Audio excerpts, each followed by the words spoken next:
ग्रंथराज शंभु स्तोत्र में आज 23वें तीर्थंकर भगवान पार्श प्रभु का स्तवन प्रारंभ कर रहे हैं।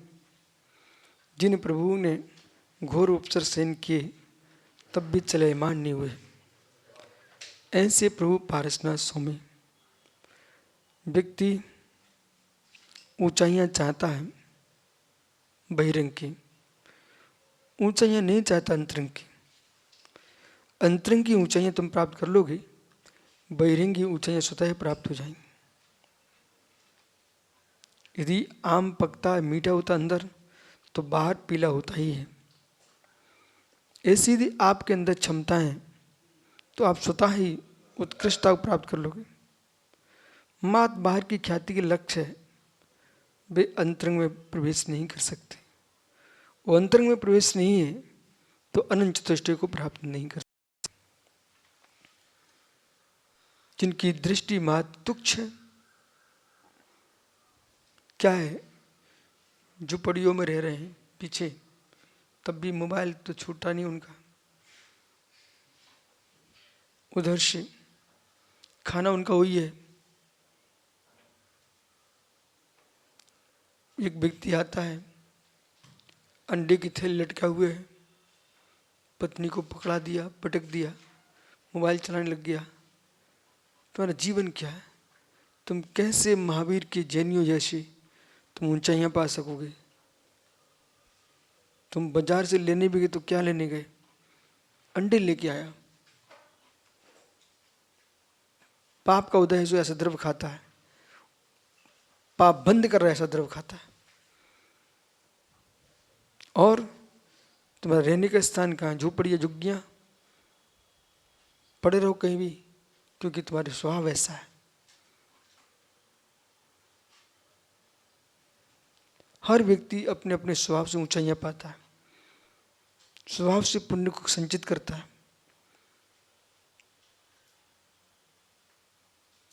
कष्ट सहन कर लेते लोग, पर नदी नालों पर रहने नहीं जाते जैनी लोग। समझ रहे ना आप? इसलिए हमारी साधना का क्षेत्र देखो।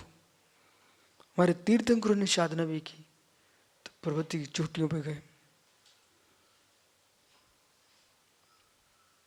घनघोर कष्ट सहन किए। कष्ट देने वाला भी समझता था मैं तुच्छ हूं इनके सामने, पर आदत का लाचार हूं। स्वान समझता है मैं स्वान ही हूं, हाथी नहीं हूं, पर मेरी जाति का, वंश का ऐसा प्रत्यय सत्य है उसकी कि मैं हाथी देख भोंकता ही हूं। उसके वंश की प्रत्यय सत्य है, पर हाथी झूम के निकलता ही है, तुम भोंकते रहो।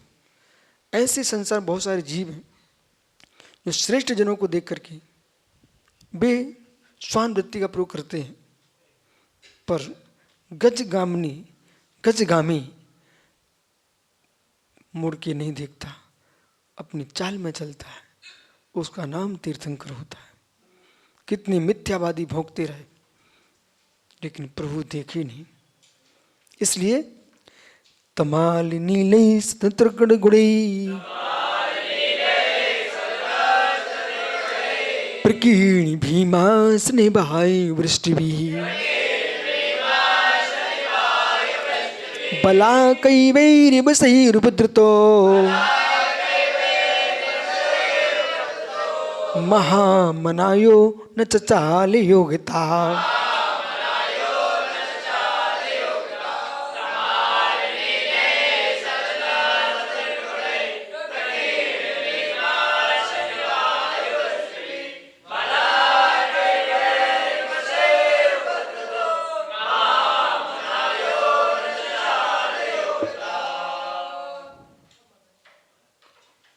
ओह महामना, महामना, जो महामना, ऐसे प्रभु तीर्थंकर पार्श्वनाथ स्वामी। यो न चचाल योगता, योगता न चचाल, अपने योग से चलयमान नहीं हुए। पुण्य छीड़ो, जिनवाणी सुनो, मत करो आपस में बात। ओह चचाल योगता, योग से चलायमान नहीं हुए। शीत योग, ग्रीष्म योग, अभ्रावकाश, सूर्य प्रतिमा योग, आतापन योग, इन योगों में तल्लीन थे प्रभु अहित क्षेत्र में। ये कोई बिजोलिया नहीं है, अहित क्षेत्र जो रामनगर के पास है वही है, वही अहित क्षेत्र है। तो अहित क्षेत्र में, न कि बिजोलिया में, अहित क्षेत्र में प्रभु पारसनाथ ध्यान से खड़े हुए थे। वहां पर तमाल नील ही, तमाल वृक्ष के समान नील बन के प्रभु कैसे थे? नील बन के। पारसनाथ मित्र हरित नील दोनों आते। तीर्थंकर पारसनाथ श्याम नहीं है, हरित है, नील है। दो कुंदचार हार धवलो, दो नील प्रभु। भाई सुन यार, तू हर जगह बोलते ही बोलता है बेटा, समझ। ये मूल गाथा सुना रहा हूं मैं आपको। दो दो नील प्रभु, दो नील प्रभु हैं। तो नील प्रभु कौन है? पारसनाथ और सुपारसनाथ। उनको ही हरित वर्ण का भी बोलते हैं, इसको कोई टेंशन नहीं लेना, लेकिन नील वर्ण भी बोलते हैं। तमाल नीले, ऐसे नील वर्ण से युक्त, अथवा नीले आकाश में। नीले आकाश में क्या हो रहा था? सधनुष तड़ित गुड़ई, धनुष सहित इंद्रधनुष खिंचा हुआ है और तड़ित यानी बिजली तड़क रही है। उसकी डोरियों से युक्त प्रकीर्ण भीम यानी भयंकर भयंकर वज्रपात, प्रकीर्ण भीमा, असनी यानी आंधी और वायु, विकीर्ण यानी वृष्टि भी, बारिश हो रही थी, बिजली तड़क रही थी, बादल गरज रहे थे, वज्रपात गिर रहा था। ऐसे कौन भला कही मेघों के द्वारा महान कष्ट दिया गया, फिर भी प्रभु किसके बस हो गए? बैरी बसई, पूर्व बैर के बस होकर के, पूर्व बैर के बस होकर के। भैया सत्यार्थ बेटा, कोई को बैरी नहीं बनाना, कोई को बैरी नहीं बनाना। पारसनाथ नहीं हो, नहीं झेल पाए तो क्या होगा? पूरी तप साधना व्यर्थ चली जाएगी। अपने कोई बैरी नहीं बनाना। एक सज्जन अभी आए थे सुब्रसा, एक गांव से। मैंने बोल दिया भाई उनकी इच्छा हो वैसा कर लो, जिन शासन की अप्रभावना नहीं होना चाहिए। तुम्हें 7 तारीख का विकल्प है, 8 तारीख का विकल्प है, 6 तारीख का विकल्प है, विकल्प रहे तो रहे। मैं तो स्पष्ट बोल दिया, जिन धर्म की हंसी नहीं होना चाहिए। विकल्प तुम्हारे अंदर मेरे अंदर कोई विकल्प नहीं है। हम नहीं भी आएंगे समडोली तो चलेगा, लेकिन जिन शासन की हंसी नहीं होना चाहिए। पर इस प्रकार से साधुओं को विचार करना नहीं चाहिए। तो बैर वैसे कई बैर मत धारण करना बेटा।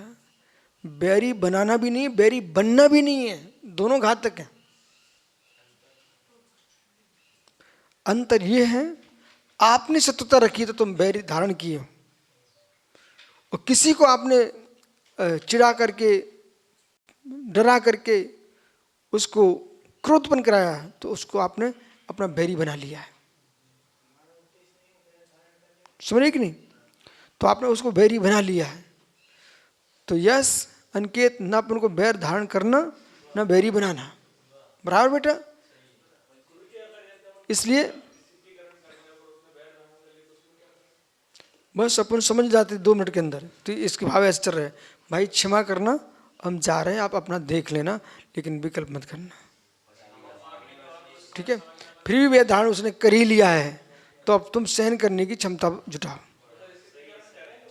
नहीं, स्थितिकरण तो करना अपना धर्म है, वो करना चाहिए, लेकिन बैर बना के नहीं, सामान्य। इसलिए स्थितिकरण के करने के पहले कुछ सीखना चाहिए। स्थितिकरण के लिए आचार्य अमृतचंद स्वामी ने स्पष्ट लिखा हुआ है, स्थितिकरण ऐसे नहीं होता जैसे जगत करता है। उसमें युक्ति आगम 2 शब्द का ध्यान रखना चाहिए। स्थितिकरण करो आप, उसकी मना नहीं कर रहे हैं, लेकिन युक्ति आगम से करिए। कैसे? कभी कभी बेटा कैसे स्थितिकरण करने वाले थे, अरे ऋषभ अच्छे से बैठो, समझते नहीं हो, तुम क्या कर रहे हो, अच्छे से बैठो, हम तुम्हारा स्थितिकरण कर रहे हैं। बेचारी तुमने पूरी इज्जत उतार दी सबके सामने, बोले हम तुम्हारा स्थितिकरण कर रहे हैं, ठीक है ना। और क्या करे, देखो वो ऋषभ ऐसे ही बैठा था, हमने समझाया तो अच्छे से बैठ गया। तो भैया ये हल्ला करने का विषय नहीं है। यदि भैया स्थितिकरण कब होता है, यथार्थ में हमारे उसके अंदर प्रति दया करुणा है, तो हम क्या करना चाहिए, हमें आपकी बात नहीं सुनता, जिसकी सुनता है उसको धीरे से बोल दो कि भाई देख लो उसका अहित हो रहा है, उसको पता ही नहीं चला है, लेकिन उसको सुधर जाना चाहिए कि हमारा लक्ष्य उसका सुधार है, न कि हमारा अपना ख्याति है। वो है स्थितिकरण। तो उसमें युक्ति यानी तर्क, हेतु, बुद्धि आगम के अनुकूल, बासल टूटे ना, स्थितिकरण हो जाए, ये है स्थितिकरण। ठीक है। युक्ति आगम, वो सामने वाला कुपित है, तुम जब तवा गर्म है उसमें पानी छिड़क रहे हो तो फुलंगे मारेगा, तो उसको पहले जमीन पर उतर आने दो, ठीक है, फिर ठंडा करना। तो बहुत सारे विषय ऐसे हैं कि हमको जो है क्षमा जो है ना, वो भी समय देख के मांगना चाहिए। क्षमा भी समय देख के मांगना चाहिए। समय क्या चल रहा है वो काल देखना चाहिए। वो मन से तुम क्षमा कर भी दोगे तब भी सामने वाली कसाई को तुम नहीं धो पाओगे, बिल्कुल नहीं धो पाओगे। वहाँ आपको उसको बोलना ही पड़ेगा। अच्छा विवेकी पंडित होते तो शांत बैठते। आपको मालूम है कि माइक हमारे सामने, तो शेर के सामने कितना शांत बैठना चाहिए। और आपको मालूम है सामने कैमरा भी रखा है। अब बेटा जिसका नाम इसमें आ गया पूरे देश में घूमने वाला है, बोले आज कक्षा में कौन व्यक्ति क्या कर रहा था, सुनने वाले सब समझ जाते हैं, ठीक है ना। जो सुन रहे हैं ना वे समझ लेते कि संकेत कितना शांत रहता है, वो सम्यक। आइए, यदि तुम महावीर हो तो बैठना चाहिए, और गीदड़ हो तो भाग जाना चाहिए। देखो बेटा, महावीर है तो इतनी ताकत होनी कि शेर को हम श्रावक बना दें, और महावीर नहीं हो तो भाई आप आत्मरक्षा करो, ठीक है। युक्तः बलायक विषय रूप, तो ये विषय मूल क्या चल रहा है, बैर। ये सब क्यों किया उसने कमठ ने, बैर विषयी, बैर के बस होकर किया। इसलिए मालूम हम सबको समझाते आप लोगों को, छोटे छोटे ब्रह्मचारी महाराज जी को, लेकिन तुरंत हृदय से, फॉर्मेलिटी नहीं, बात में हृदय से, भैया क्षमा करना सत्या सागर जी, ऐसा बोल देते। क्यों? अब यशोधर जी देखो, कोई क्लास के आने के समय, आ जाओ बैठो, क्षमा करना, आ जाओ। तो महामना बंसता छंदा न चचाल न चलतवाना चलयमान युकस्मात, किससे, योगता, योग से। और योग क्या है भाई, यहाँ योग से मतलब नाक पिचकाना, नाक फुकाना, पेट फुलाना, योग नहीं समझ लेना। यहाँ समझ रहे कि नहीं, ये वाला योग नहीं है। यहाँ परम शुक्ल ध्यान, परम शुक्ल ध्यान, धर्म ध्यान, शुक्ल ध्यान, यही योग है, इसी में मंगन है। तो परम योगता, परम योग से किम विशिष्टा, इसलिए जे बहिर प्राणायाम आदि योग की व्याख्या करने वाले हैं, या उनकी व्याख्या नहीं है। बसा बसा उपद्रता, उपद्रव मत करो। देखो उपद्रता पीड़िता, कमट के उपद्रव से पीड़ित होकर के भी प्रभु कई बलाकई रे अधे मेघई, बलाकई मेघ के द्वारा कथम भूते तमाल नीले, बे नीले नीले तमाल वृक्ष के समान ऐसे नीले बादल छा गए। तमाला वृक्ष विशेषा तद्वत नीलई, नीलवर्णई, पे मेघ कैसे थे? नीलवर्ण के। पुरपी कथम भूते, और कैसे? सधनुष, धनुष मेघों आकाश में धनुष छा गया। जब धनुष छाए, नीले बादल हों, तो जंगल की गाय भी जंगल छोड़ करके भाग जाती हैं। धन्य वे दिगंबर योगी, वे वहीं ध्यान में अचल रहते हैं। ओह ओह, ऐसा नहीं करते कि एक कोई स्त्री पैर मतलब उसके धोखे से पैर लग गया, उसको ठूसा मार दिया। ये कैसे पारसनाथ बन पाएंगे? तो पारसनाथ बनने के लिए उनको सहन करना पड़ेगा।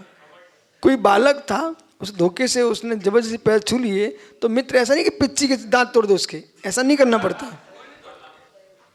देखो, कोई का नाम नहीं चल रहा ना, बोलने से काम बिगड़ जाएगा। तो बालक नाम आ जाएगा, कुछ बोलने का नहीं। तो मालूम हम तुम्हारी वंदना करने आए निर्मोह सागर, और तुम इतने बड़े महात्मा बन गए। तुमने हाथ पकड़ा के मुझे फेंकवा दिया, हाथ पैर टूट गया, मेरा सिर फूट गया, कोमा में चला गया जीव। ये कैसे तुम्हारा आशीर्वाद है? तुम हत्यारे लोग हो क्या, इस प्रकार फेंकवा रहे हो? वो कौन सा धर्म है या भगवान के सामने क्या बोलते सुब्रत, मोटे मोटे काले काले आते हैं बाउंसर। उन तीर्थंकर के सम्मोषण में तुम बाउंसर लेकर के और उन तीर्थंकर भक्तों को पिटवा रहे हो। तुम कैसे हत्यारे लोग हो? जैन होते ना तो बाउंसर नहीं बुलवाते, पुष्पों की वृष्टि करते। इसलिए जिन शास्त्र में जीना चाहिए और संपूर्ण पंथियों को भगवान तीर्थंकर के मूल देशना पर चलना चाहिए। कसाय में जियोगे भगवान नहीं बन पाओगे। तुम सच्चे भक्त नहीं हो, भगवान क्या बनोगे? इसलिए भाई मैं तो खड़ा हो जाता हूं। कोई बूढ़ा बालक, हमारे आगम में लिखा है स्पष्ट, बाल है, वृद्ध है, कोई रुग्ण है, पशु है, इनको देखो दूर खड़े हो जाओ भाई। उनको कष्ट नहीं होना चाहिए। जिसके सिर पर वजन जा रहा है उसको उतर जाना चाहिए। आपका क्या जाता, आप तो खाली खड़े हो, समझिए कि नहीं? इसी प्रकार से सुनिए, दांतों वाला, नखों वाला, सूंड वाला, ऐसे जानवरों से दूर रहना चाहिए। आपको जान करके नहीं चिपकना चाहिए। वे तो बेचारे त्रियंश हैं। जब तुम्हें गुस्सा आ जाए तुम पिच्ची मार घुमा सकते हो, वे तो सूंड मार सकते हैं।